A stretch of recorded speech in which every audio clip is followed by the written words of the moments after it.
नमस्कार, hot topic में आपका स्वागत है। मैं हूं अखिलेश शर्मा। हम शुरुआत कर रहे हैं महाराष्ट्र से जुड़ी एक बड़ी खबर से। 100 करोड़ की वसूली के आरोप को लेकर बॉम्बे हाईकोर्ट की ओर से सीबीआई जांच का आदेश दे दिया गया और इसके 3 घंटों के भीतर ही महाराष्ट्र के गृह मंत्री अनिल देशमुख ने भी अपना इस्तीफा दे दिया। एनसीपी सुप्रीमो शरद पवार से बात करने के बाद अनिल देशमुख ने मुख्यमंत्री उद्धव ठाकरे को अपना इस्तीफा सौंपा। देशमुख की जगह अब एनसीपी नेता दिलीप वलसे पाटिल को गृह मंत्रालय का प्रभार मिल गया है। महाराष्ट्र कैबिनेट के मंत्री नवाब मलिक ने कहा कि अनिल देशमुख ने खुद ही इस पद से इस्तीफा दिया है क्योंकि सीबीआई जांच के दौरान वो अपने पद पर नहीं रहना चाहते थे। इस इस्तीफे के बाद बीजेपी ने मुख्यमंत्री उद्धव ठाकरे की खामोशी पर सवाल उठाए हैं।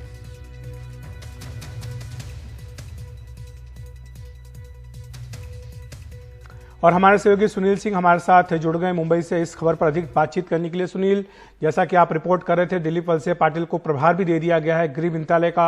एक तरफ तो वलसे पाटिल की बात करें जिनके सामने एक चुनौती होगी पुलिस महकमे की खोई हुई साख को वापस लाने की, दूसरी ओर अनिल देशमुख भी एक कानूनी लड़ाई लड़ने जा रहे हैं। ये खबर आई है कि वो सुप्रीम कोर्ट में चुनौती देंगे, महाराष्ट्र सरकार भी चुनौती देगी बॉम्बे हाईकोर्ट के उस फैसले की जिसमें सीबीआई जांच की मांग की गई है। बिल्कुल अखिलेश, और ये एक तरह से विरोधाभास भी है। एक तरफ आप अपनी नैतिकता मानकर इस्तीफा भी दे रहे हैं, दूसरी तरफ आप आदेश को चुनौती भी दे रहे हैं। तो ये महाविकास आघाड़ी सरकार में वो सब हो रहा है जो होना चाहिए, नहीं होना चाहिए, उस पर सवाल हो सकता है। बहरहाल दिलीप वलसे पाटिल को अनिल देशमुख की जगह पर गृह मंत्रालय का कार्यभार सौंप दिया गया है और अनिल देशमुख का इस्तीफा मुख्यमंत्री कार्यालय से राज्यपाल को भेज दिया गया है ताकि वो उसे स्वीकार कर लें। दिलीप वलसे पाटिल के बारे में हम कह सकते हैं कि वो बहुत ही पुराने मजे हुए राजनीतिज्ञ हैं। 6 बार विधानसभा के सदस्य भी रह चुके हैं, मंत्री भी रह चुके हैं कई मामलों में। इस सरकार में भी मंत्री हैं वो कामगार मंत्री, और कामगार और राजस्व विभाग उनके पास था। हालांकि अब दोनों दूसरे लोगों को फौरी तौर पर दे दिया गया है। अजीत पवार को दे दिया गया है राजस्व का विभाग, और साथ में हसन मुशर्रफ हैं एक मंत्री हैं, उन्हें कामगार विभाग दे दिया गया है। तो ये चुनौती तो है दिलीप वलसे पाटिल के पास कि जो साख गिरी हुई है खास करके पूरे गृह मंत्रालय की, उसको बचाना और साथ में सरकार के भी साख को बचाना। वैसे ये बहुत कम बोलते हैं, यही एक इनका और शरद पवार के भरोसेमंद है। यही 2 उपलब्धियां हैं जो कि इन्हें इस महत्वपूर्ण पद पर लेकर आई है। और अनिल देशमुख की सबसे बड़ी कमजोरी जो थी, जो अब उभर कर सामने आ गई, वो बहुत ज्यादा बोलते थे। और ये जो पूरा मसला अगर आप देखेंगे तो अनिल देशमुख ज्यादा बोलने के चक्कर में ही उनके ऊपर एक गाज गिर गई है। क्योंकि जब तक परमवीर सिंह को हटा दिया गया था, उन्होंने जाकर अपना डीजी का होमगार्ड का कार्यभार भी ले लिया था, लेकिन वो चुप थे, संतुष्ट थे, चलो तबादला हो गया। लेकिन गृह मंत्री का दूसरे दिन एक बयान आ गया कि कुछ जांच, एनआईए की जांच में कुछ ऐसी बातें सामने आई है जो कि जिससे कि परमवीर सिंह को माफ तो नहीं किया जा सकता। ये जो बयान था, ये बयान ही इस पूरे समस्या का जड़ निकला और उसी के बाद से परमवीर सिंह ने यू टर्न लिया और उन्होंने सीधे सीधे अनिल देशमुख को ही कटघरे में खड़े करके इतना बड़ा आरोप लगा दिया कि आज उनकी ही कुर्सी चली गई। शुक्रिया सुनील आपका इस तमाम जानकारी के लिए। और रफाल का जिन एक बार फिर बाहर आ गया है। फ्रांस के एक वेब पोर्टल मीडिया पार्ट ने दावा किया है कि भारत के साथ हुए रफाल सौदे में बिचौलियों को 10 लाख यूरो की दलाली दी गई।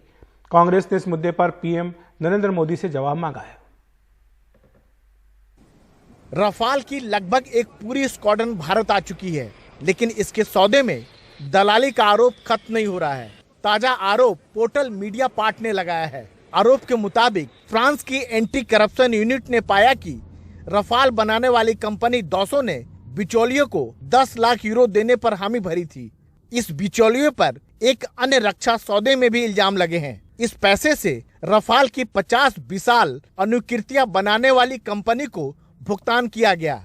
जांचकर्ताओं ने अभियोजकों तक यह मामला न पहुंचाने का फैसला किया। फ्रेंच जांचकर्ताओं को डेप्सिंस सॉल्यूशन नाम की एक कंपनी ने इनवॉइस दी। ये कंपनी सुसेन गुप्ता चलाते हैं, जिनकी जांच अगुस्ता वेस्टलैंड सौदे में ईडी कर रही है। एक अत्यंत गंभीर विषय को लेकर हम आपके बीच में हैं।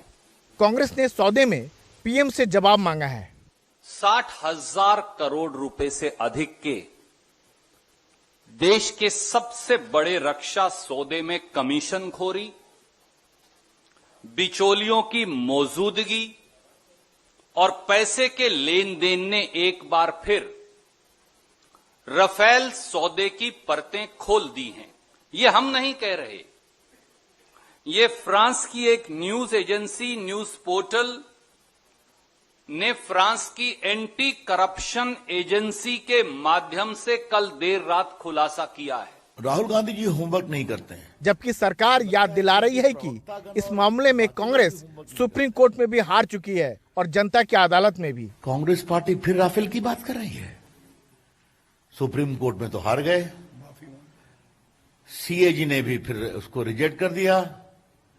2019 के चुनाव में राफेल जहाज का मॉडल बना करके पूरे हिंदुस्तान में घूमे और क्या क्या गालियां बची हमारे प्रधानमंत्री जी को, फिर भी बुरी तरह से हार गए। पहले 44 थे ना गौरव, अभी कितने 51 है ना बस। और इन चुनाव का हाल क्या है आपको पता ही है, चर्चा बाद में करेंगे 2 तारीख को। फ्रांस के साथ 2016 में करीब 59,000 करोड़ में 36 रफाल खरीदने का सौदा भारत सरकार ने किया था। अब तक 14 रफाल आ चुके हैं और बाकी 2022 तक आने हैं। 10 लाख यूरो का मतलब आज के हिसाब से 8 करोड़ 61 लाख से ऊपर की रकम है। आरोप फ्रांस से आ रहे हैं, जिनका अब इस मामले में कोई राजनीतिक सरोकार नहीं है। पहले भी वहां के पूर्व राष्ट्रपति के हवाले से ऑफसेट पार्टनर के फैसले पर सवाल उठ चले हैं। अब इस नए दावों के आने के बाद सरकार को रफाल से जुड़े और जवाब देने पड़ सकते हैं। नई दिल्ली में उमाशंकर सिंह के साथ राजीव रंजन, एनडीटीवी इंडिया।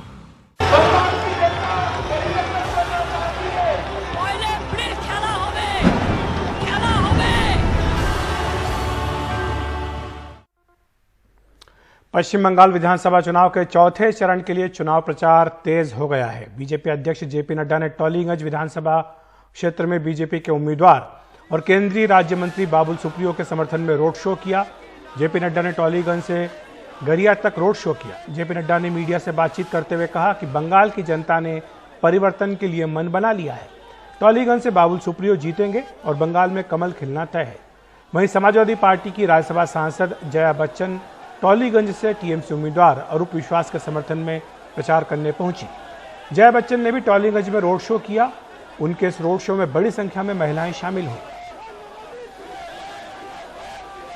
पश्चिम बंगाल के इस चुनाव में मैं इसी जगह खड़ा हूं जहां देख सकते हैं आप महिलाओं का हुजूम लगा हुआ है और एक ऐसा वर्ग जिसके बारे में कहा जाता है कि ममता बनर्जी को वो साइलेंटली अपना सपोर्ट देती हैं, क्योंकि महिला होने के नाते उनको लगता है कि ममता बनर्जी को उनको समर्थन देना चाहिए। आपको क्या लगता है ममता बनर्जी के बारे में? बहुत अच्छा लगता है, जो करना है दीदी को ही एकदम देना है, सब देना है। हाँ, दीदी को ही जिताना है।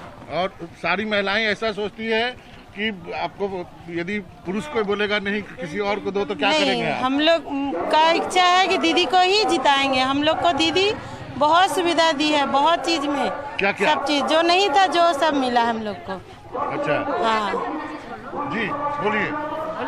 हाँ, शास्त्री साथ कार्ड हलो, कन्याश्री, रूपश्री, बियर पैसा दिच्छे दीदी, सब जिनिस दिच्छे दीदी, जा चाहे ताई दीदी दिच्छे हमें। तो दीदी अकेले लड़ रही हैं, उनके खिलाफ जो है एक बड़ी पार्टी लड़ रही है, तो आप लोग क्या सोचते हैं दीदी के बारे में? कुछ करते पारबे ना ओरा, हमरा जा बोलबो ताई हबे। मतलब वो बाकी लोग कुछ नहीं कर पाएंगे? नहीं।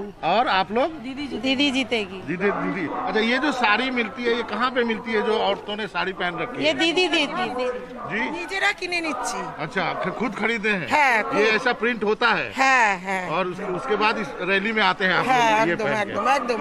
तो आप बताइए, महिलाओं का जबरदस्त समर्थन है ममता बनर्जी को? একদম বলে দাও, জবরদস্ত। নারীরা আমরা কেউ ছাড়বো না, বাংলা আমাদের বাংলা। আমরা মহিলারা দিদির সঙ্গে আছি, থাকবো। দিদির সঙ্গে আমরা থাকবো। हाँ, बोलिए। दीदी जो कर रही है महिला के लिए बहुत अच्छा कर रही है। दीदी जो कर रही हैं, एक लेडीज होके हम लोग को जितना कर रही हैं, हम लोग खुद धारणा नहीं कर सके हैं कि ऐसे काम दीदी कर सकती हैं।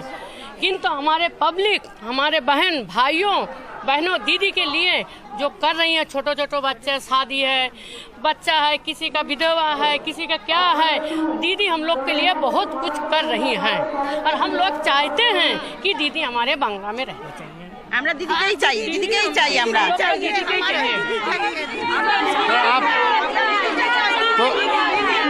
हम एक यूपी के रहने वाले हैं, 40 साल से मैं कलकत्ता में हूँ, किंतु हमको इतना सुविधा मिला है दीदी के पास से कि हमको दीदी के चाहिए। चलिए, आपने देखा कि ये एक ऐसा साइलेंट वोटर है जिसके बारे में कोई बात नहीं कर रहा है, लेकिन ये जो साइलेंट वोटर है, महिलाओं का जो वोट है, वो निश्चित रूप से ममता बनर्जी के लिए काफी महत्व रखता है। कैमरामैन राकेश के साथ मनोरंजन भारती, एनडीटीवी इंडिया के लिए।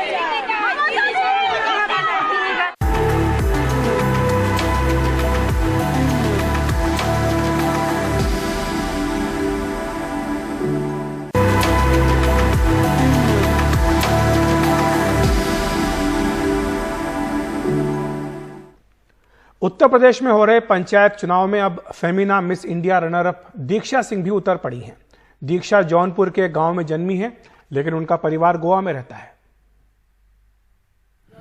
दीक्षा बिल्कुल वैसी ही रिप्ड जीन्स पहन के प्रचार कर रही हैं, जिसे तीरथ सिंह रावत कतई पसंद नहीं करते। अप्रैल की चमकीली धूप में आंखों पे सनग्लासेस हैं और हाथों को सनबर्न से बचाने के लिए लॉन्ग ग्लव्स। उन्होंने यहाँ के चित्तौड़ी गांव से तीसरे दर्जे तक पढ़ा था, फिर उनका परिवार गोवा शिफ्ट हो गया, जहाँ उनके पिता का बड़ा बिजनेस है। वो कहती हैं कि इलाके के विकास के लिए उन्होंने चुनाव का ये रास्ता चुना है। अगर आपको बदलाव लाना है तो सबसे पहले अपना बदलाव आपको अपने घर से लाना पड़ता है, और अगर मैं अपने गांव, अपने घर में बदलाव नहीं ला सकती तो देश में बदलाव कहां से लाऊंगी। दीक्षा 2015 में Femina miss India runner up चुनी गई थी और मिस बॉडी ब्यूटीफुल राउंड की विनर थी। उन्होंने तमाम बड़े ब्रांड्स के लिए मॉडलिंग की है। उन्होंने नेहा कक्कड़ के म्यूजिक एल्बम में और कई वेब सीरीज में काम किया है। वो कहती हैं कि उनकी किस्मत उन्हें वहां से यहाँ लाई है। मैं go with the flow system में विश्वास रखती हूँ, जो कभी कभी किस्मत आपको एक तरह ले जाती है और आपको शायद सिर्फ अपना रास्ता देखना होता है, उसे बार बार सवाल नहीं करना होता है कि ऐसा क्यों हो रहा है, और मैं सिर्फ अपनी तकदीर का पीछा कर रही हूँ। दीक्षा इस गांव से भले हों, लेकिन अब वो एक दूसरी दुनिया की बाशिंदा हैं।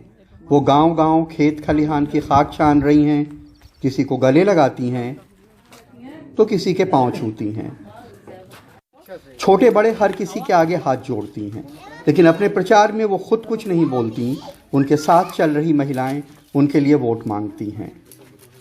मैं इसी गांव से हूँ, छोटे से घर से। अगर यही दूध निकालती थी, यही खेतों में खेलती थी, और जब यहाँ से बाहर निकली तो महिला के अंदर इतनी क्षमता तो होती है कि वो मेहनत करे और फिर वापस आ जाए। उत्तर प्रदेश के पंचायत चुनाव में रिजर्वेशन की वजह से बड़ी तादाद में महिलाएं तो चुनाव लड़ती हैं, लेकिन असलियत में उनका काम उनके पति करते हैं, ज्यादातर जिन्हें प्रधानपति कहा जाता है। लेकिन अगर इस तरह की महिलाएं चुनाव में आएंगी तो यूपी की ग्रामीण राजनीति में बड़ा बदलाव ला सकती हैं। जौनपुर में राजेश श्रीवास्तव के साथ कमाल खान, एनडीटीवी इंडिया।